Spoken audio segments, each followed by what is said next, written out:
It's good to see you again. But let's start with the hashtag EndSARS protest and how the federal government of Nigeria has responded and the aftermath. What are your thoughts on that? You know, I penned a poem about a year ago. And writing that poem, I said something like I was like a volcano. And I was pregnant that if I spoke, there will be an eruption. That was about a year ago. This one is even worse. EndSARS. When the young people started the EndSARS movement, I was intrigued. I was intrigued because Yorubas have this proverb. They say, Oromo die komo awodi, iya elumasha. What that really means is that the little chick has no way of recognizing the eagle, but the mother knows all the raptors in the sky. I knew immediately they started talking EndSARS, that they were seeking something beyond SARS. SARS is just a code word for impunity. That's all it really is. SARS is the capacity of the state or any of its agents to act without recourse to law, legality, or even any pretense that they are dealing with citizens who are deserving of rights. So when the young people started talking about EndSARS, I knew that ultimately they were going to end up testing the will of the Nigerian state. And this is not a state that is moored or anchored to law in any way, shape, or form. It might pretend to be, but the reality is that the Nigerian state is incapable of obeying the law or being governed by law. And that was exactly what proved to be the case. So when you speak about EndSARS, let's be clear, it's a situation where people who have been told, young people told that they are citizens of the world, came to the realization of the fact that they really can't be citizens of the world if they cannot be citizens in their own country. Because functionally, the Nigerian is essentially a serf serving the ruling class. It is only in Nigeria that you find the madness of a man that is paid and maintained with public funds, having the temerity and the inhumanity to turn his gun on what is supposed to be a citizen.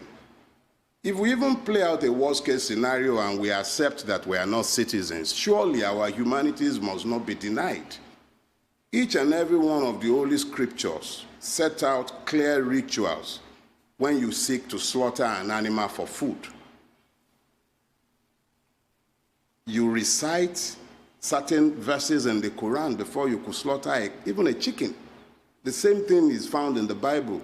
But it is only in Nigeria, a man paid and maintained with my taxes can actually turn his gun with impunity and kill. And when this has happened, what do you find? Concerted efforts at concealing and stifling the truth.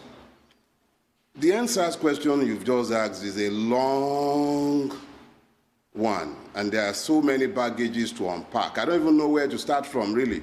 But let's get it clear. What the young people were asking for was essentially citizenship, their rights to be respected, and what the Nigerian state has done is not unlike what it has always done when confronted by the demand for citizenship by any part of its citizenry. It happened in Odi, it happened in Zakibiam, it happened in Ogoniland. The last time I saw what I believe just happened in Lekki was on Ikorodu Road, November 1993. Soldiers killing with impunity and taking away the bodies. This time around, they have set up a panel in Lagos State. Just as I sat on this same seat months ago and declared to you that nothing will happen to Magu, let me repeat myself again now, and you can take this to the bank. The Lagos State government does not dare to allow the panel that is currently sitting in Lekki to sit. Neither does the Nigerian government or the Nigerian army. They might pretend that they are interested in finding the truth, but I guarantee you, and I triple dare them to allow that panel to sit. There are ongoing shenanigans to ensure that that panel is truncated them finding all of a sudden that people who are funding peaceful protests are terrorists. It is designed to ensure that the youth representative on that panel walks away. It is an act of provocation. Nobody sits down to negotiate with a man who has a gun on the table. As much as I would have begged and urged that those young people remain on the panel, if only to show the lies of this government to the entire wide world, I really have no control over what they do. But I am saying here and now that the Lagos State government, Jide Sanwo-Olu, the LCC, the Nigerian army, and everybody connected thereto have no interest in uncovering the truth of what happened in Lekki. The concerted efforts are the lies, the many Aristotelian dimension to the madness that they are calling investigation. I sit here and I say it on my honor. I challenge them, I dare them to allow that panel to work. Let people stop fooling themselves. We are dealing with a criminally reprobate bunch of rulers. And I repeat it again, there are clear evidences. I have seen with my own eyes, and I have spoken with survivors, eyewitnesses. So let people stop fooling themselves. What happened in that place? It is criminal. And the Lagos State government is criminally responsible and should actually not even begin to pretend. The sooner it comes out, acknowledges its part in what has happened, take responsibility for what has happened, the quicker we can all heal.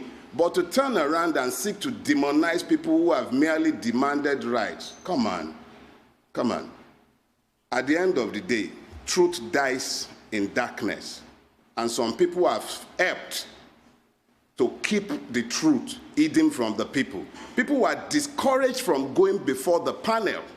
They were discouraged from showing up and encouraged to go into exile and go on the ground in an attempt to cover up what happened in Lekki. It wasn't only in Lekki, let's be clear.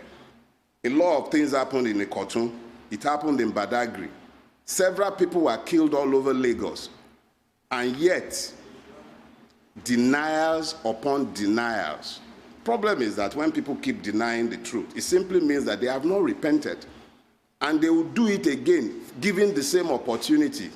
If they will get away with something like this in Lagos, imagine what has happened in the places where cameras don't go, where people do not readily have cameras to video them to show what they have done. I cannot find peace in keeping quiet. But now that I've mentioned the issue of peace, let me speak to that. To a very large extent, there has been an ongoing attempt at demonization of the EndSARS protesters as though they were the ones who brought violence to the Nigerian street. Nothing can be further from the truth. Nobody has appointed me their spokesperson, but I identify with the cause of the EndSARS protesters. And I did visit that ground a few times, particularly the one in Lekki, and I did go with my own daughter.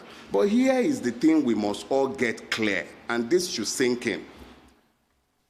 When this protest started, in Abuja, we saw in broad daylight, anybody can sit down and keep denying the evidences of their eyes. But these were clear things. We saw it.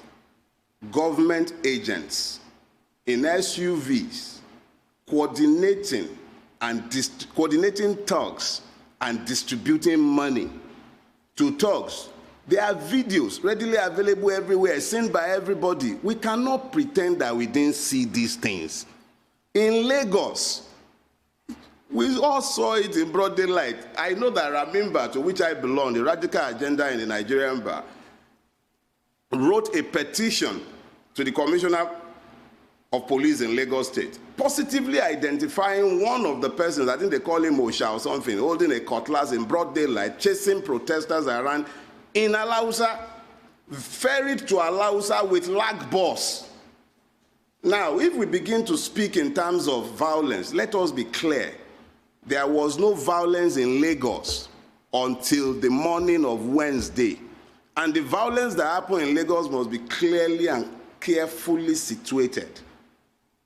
I believe that yes, the EndSARS protesters were killed and injured and attacked, but none of the people that I saw had the capacity or even the intention or even the will, after what happened to them, to go and start, where butter boys, the bulk of them are drawn from the lower to the upper middle class.